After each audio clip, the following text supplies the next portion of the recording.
24শে জুলাই 1980 রাত 10টা। বিশপ লেফরয় রোডের বাড়িতে ফোন বাজলো। ফোন তুললেন বিজয়া রায়। হ্যালো, হ্যাঁ হ্যাঁ, কি কি হয়েছে? চেঁচিয়ে উঠলেন বিজয়া। সত্যজিৎ পাশের ঘর থেকে বিজয়ার গলার আওয়াজ পেয়ে ছুটে এলেন। কি হয়েছে, কি হয়েছে কি? বিজয়া রায় পাথরের মতো দাঁড়িয়ে বললেন, রবি ফোন করেছিল। সত্যজিতের কণ্ঠে উৎকণ্ঠা। কি হয়েছে? উত্তম নেই, কোনো মতে বললেন বিজয়া। সত্যজিৎ বাকরুদ্ধ, স্তম্ভিত। রাত 9:32 উত্তম শেষ নিঃশ্বাস ত্যাগ করলেন। অনেক সংগ্রাম, অনেক সাফল্য, অনেক খ্যাতি, অনেক হতাশা, অনেক স্বপ্ন, সব কিছু এক মুহূর্তে শেষ হয়ে গেল। নায়কের জীবন যেন ধূমকেতু, রইল অল্প দিন, কিন্তু যতদিন রইল আমাদের মুগ্ধ করে রাখল। তারপর একদিন হঠাৎই মিলিয়ে গেল মহাশূন্যে।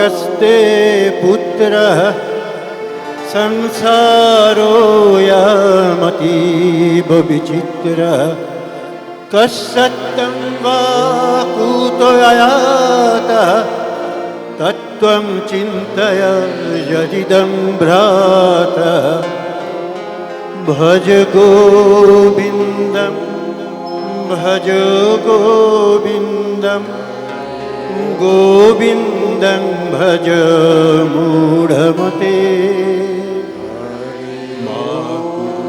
धनजन यौवन गर्भं हरति निमेषात् कालः सर्वं मायामयमिदमखिलं हित्वा ब्रह्मपदं प्रविशाशु विदित्वा भज गोविन्दं भज गोविन्दं गोविन्दं भज मूढमते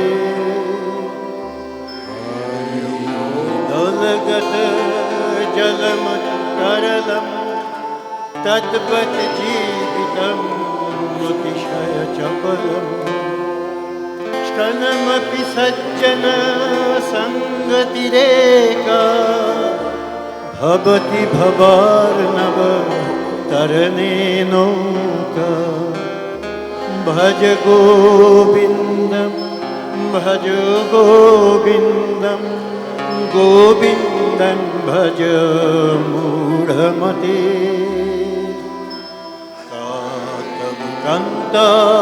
कस्ते पुत्रः संसारोऽयमतीव विचित्रः कस्सत्यं वा कुतोऽयातः तत्त्वं चिन्तय यदिदं भ्रातः भज गोविन्दं भज गोविन्दं गोविन्दं भज मूढमते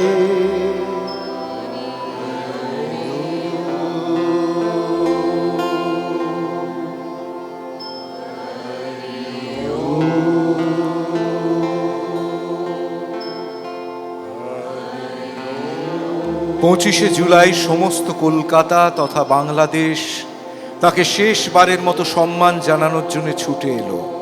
কাতারে কাতারে মানুষ, বৃদ্ধ বৃদ্ধা, যুবক যুবতী, প্রৌঢ় প্রৌঢ়া সবাই জড়ো হয়েছে তাদের সাধের, তাদের স্বপ্নের মানুষটিকে বিদায় জানাতে।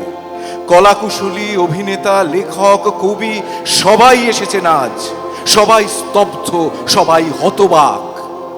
হঠাৎ সব স্তব্ধতার বুক চিরে একদল যুবক চেঁচিয়ে উঠল, গুরু যুগ যুগ জিও, উত্তম কুমার অমর রহে।